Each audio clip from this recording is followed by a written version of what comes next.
Hello students, welcome back.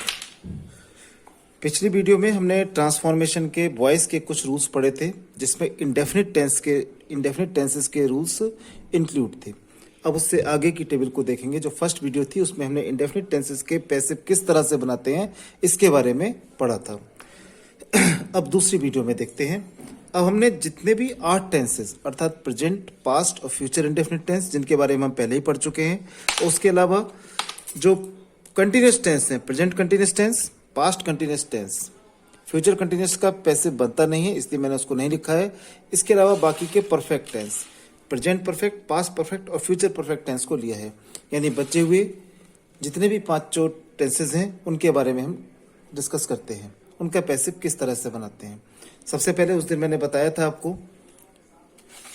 था कि हर तरह के सेंटेंसेस का पैसिव बनाने का फॉर्मूला सेम है। पैसिव सब्जेक्ट यानी ऑब्जेक्ट को सब्जेक्ट बनाते हैं, फिर हेल्पिंग वर्ब लगाते हैं, फिर वर्ब की थर्ड फॉर्म का यूज करते हैं, उसके बाद में बाई या कोई उपयुक्त प्रीपोजिशन जो उसमें लगना है उसका प्रयोग करते हैं। और प्रीपोजिशन कौन कौन से लग सकते हैं उनके बारे में आगे डिस्कस करेंगे। और उसके बाद में ऑब्जेक्ट लगाते हैं। हर पैसिव बनाने का फॉर्मूला सेम रहता है। बट अब इन तीनों टेंसेज में हम किस हेल्पिंग वर्ब का यूज करते हैं उनके बारे में देखते हैं, और एक्टिव में हम उन्हें कैसे पहचानते हैं। प्रेजेंट कंटिन्यूस टेंस में इज़ारएम लगता है, वर्ब की फर्स्ट फॉर्म में आईएनजी लगा होता है। कंटिन्यूस जितने भी टेंसेस होते हैं उन सब में आईएनजी लगा होता है। पास्ट कंटिन्यूस टेंस इसमें वॉज वर्ब लगता है और आईएनजी लगा होता है। और परफेक्ट टेंस, प्रेजेंट परफेक्ट में हैज हैव होता है, वर्ब की थर्ड फॉर्म। जितने भी खाली परफेक्ट टेंसेस होते हैं उन सब में वर्ब की थर्ड फॉर्म का यूज करते हैं। पास्ट परफेक्ट हैड और वर्ब की third form, future perfect will have, shall have और वर्ब की थर्ड फॉर्म। जहां प्रेजेंट कंटिन्यूस अथवा पास्ट कंटिन्यूस टेंस होता है उसका पैसिव बनाते समय हम उसकी हेल्पिंग वर्ब में बीइंग जोड़ देते हैं। जैसे कि हम एक सेंटेंस लिखते हैं यहां पर, Ravi is singing a song. अब हमने इसका पैसिव बनाना है, Ravi is singing a song. इसका पैसिव हम किस तरह से बनाएंगे? हमने पढ़ा है जहां is am are was were होता है उसमें बीइंग जोड़ देना है। ऑब्जेक्ट को सब्जेक्ट बनाया, अ सॉन्ग इज, सॉन्ग चूंकि सिंगुलर है इसलिए इसके साथ में इज लगेगा।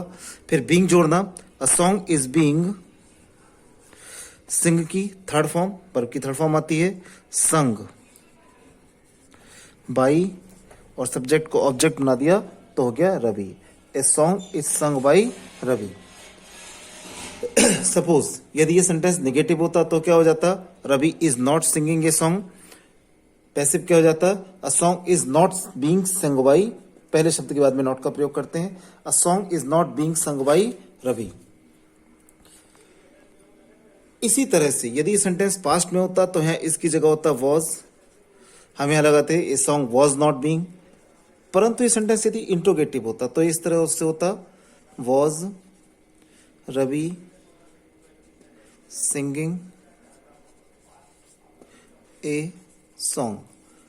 तो हमें क्या करना था? सेम जो सारे टेंसेस में रूल्स हैं वही इसमें चलाने थे। वॉज इंट्रोगेटिव है तो इंट्रोगेटिव रहेगा, वॉज अ सॉन्ग। अब ये ध्यान रखना है बीइंग का प्रयोग हम सब्जेक्ट के बाद करते हैं, यानी सिर्फ was a song being sung by Ravi. ठीक इस तरह से बनाना था। यदि ये नेगेटिव होता, was Ravi not singing a song, तो भी हम ऐसे बनाते, was a song not being sung by Ravi. इस तरह से हम प्रेजेंट और पास्ट कंटिन्यूअस टेंसेस को बनाते हैं।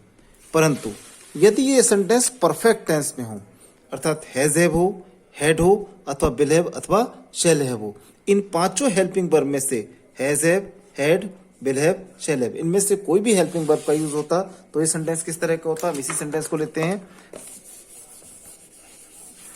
रवि हैज संग ए सॉन्ग। ये इस तरह से होता, Ravi has sung a song. इसमें ऑलरेडी थर्ड फॉर्म दे रखी होती है। परफेक्ट टेंसेस में वर्ब की थर्ड फॉर्म ऑलरेडी दे रखी होती तो हमें इस बात में भी दिमाग नहीं लगाने की जरूरत है थर्ड फॉर्म क्या होगी, अ सॉन्ग। इसमें हम जोड़ देते हैं बीन, कंटिन्यूस में बीइंग और परफेक्ट में been. A song has been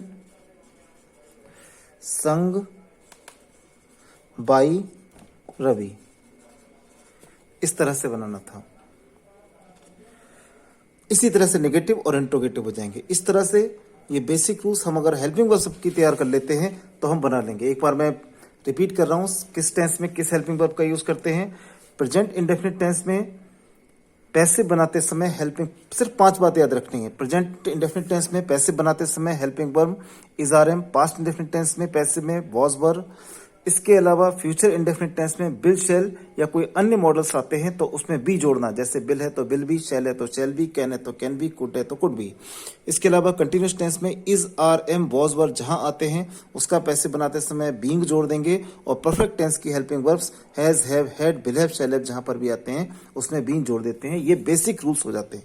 अब इसमें परफेक्ट, अब जितने भी मैंने टेंसेस आज लिखे हैं इसमें हम एक बात को साथ साथ में और पढ़ते हुए चलते हैं।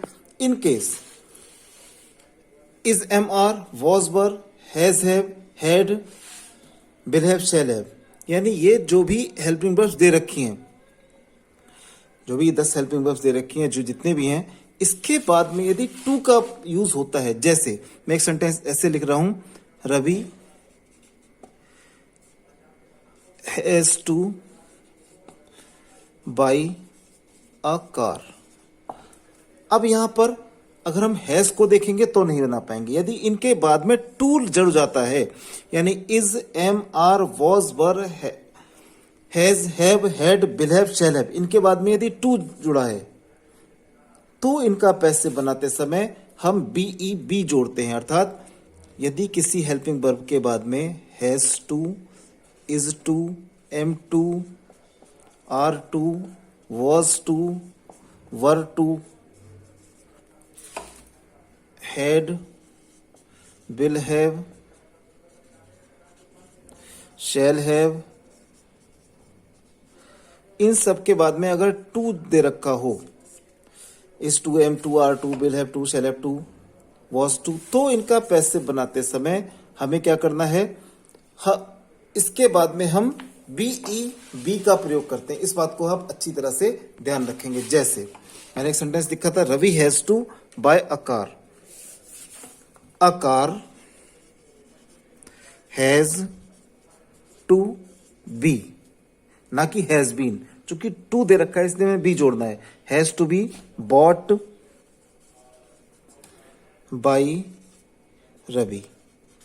एक हम इस तरह से ध्यान रखेंगे, यदि टू दे रखा हो, पहले तो हम सारे टेंसेस के रूल्स देखेंगे, उसके बाद में जो एक्स्ट्रा रूल्स हैं, यदि टू दे रखा हो तो हम उसमें क्या जोड़ेंगे, बी जोड़ेंगे। A car has to be bought by Ravi.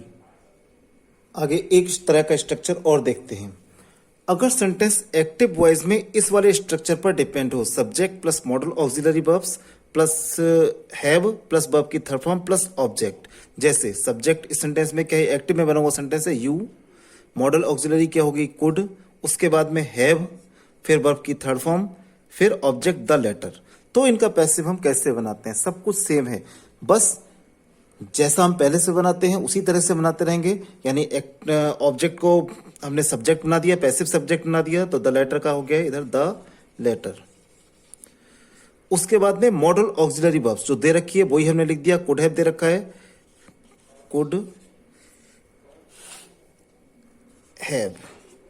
अब इसमें यहां पे क्या जोड़ देंगे, इस बात को ध्यान देंगे, बीन जोड़ देंगे।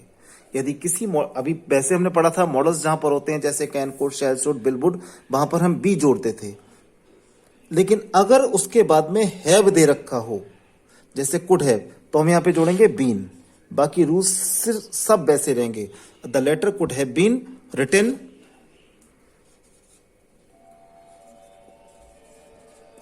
By you. टेंसेस के रूल्स, उसके अलावा जो हमने अभी सीखा, यदि किसी हेल्पिंग वर्ब जैसे is, are, am, was, were, has, have, had, will have, shall have के बाद में टू आता है तो बी जोड़ना।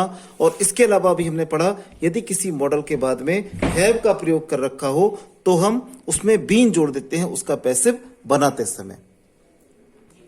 कुछ सेंटेंसेस ऐसे भी होते हैं जिसमें दो ऑब्जेक्ट्स होते हैं, जैसे the teacher taught her English, इसमें हर भी ऑब्जेक्ट है और इंग्लिश भी ऑब्जेक्ट है। तो जो लिविंग है इसे हम बोलते हैं इनडायरेक्ट ऑब्जेक्ट, और ये है डायरेक्ट ऑब्जेक्ट। हम दोनों ही ऑब्जेक्ट्स को लेकर इसका पैसिव बना सकते हैं। सपोज अच्छा रहता है कि आप इनडायरेक्ट ऑब्जेक्ट को शुरू में लिखें, उससे बनाना इजी रहता है। हर को जब हम सब्जेक्ट बनाएंगे तो हो जाएगा शी। चूंकि यहाँ पर टॉट है, पास्ट इंडेफिनिट टेंस है, इसलिए मुझे हेल्पिंग वर्ब लगानी है was. She was taught, she was taught English, यहां मैंने डायरेक्ट ऑब्जेक्ट लिख दिया इंग्लिश बाई द टीचर। एक और मेथड है, यदि मैं इसको ऑब्जेक्ट को सब्जेक्ट बनाता हूं तो मैं क्या करूंगा, इंग्लिश को शुरू में लिखूंगा, सब्जेक्ट बनाऊंगा इंग्लिश इज वॉज टॉट। अब अच्छा ही रहता है जब हम इनडायरेक्ट ऑब्जेक्ट से पहले टू या फॉर प्रीपोजिशन का प्रयोग कर देते हैं। English was taught to her by the teacher. यदि दो ऑब्जेक्ट होते हैं तो इस तरह से हम उनका पैसिव बनाते हैं। कुछ सेंटेंसेस इंट्रोगेटिव ऐसे होते हैं जो हु से शुरू होते हैं। हु वाले सेंटेंसेस का पैसिव बनाते समय में हमने क्या करना है, हु को हम चेंज कर देते हैं वाई होम में। उसके ठीक बाद में, इसको हम कई बार गलती करते हैं बनाते समय, हेल्पिंग वर्ब का यूज करते हैं। टॉट है सेकंड फॉर्म, अर्थात यहाँ पर है पास्ट इंडेफिनिट टेंस। हेल्पिंग हम लगाएंगे, हेल्पिंग वर्ब हम लगाएंगे वर। वर क्यों लगाएंगे, क्योंकि यहाँ पर यू है, यू के अकॉर्डिंग लगेगी। वाई हुम वर यू टॉट इंग्लिश।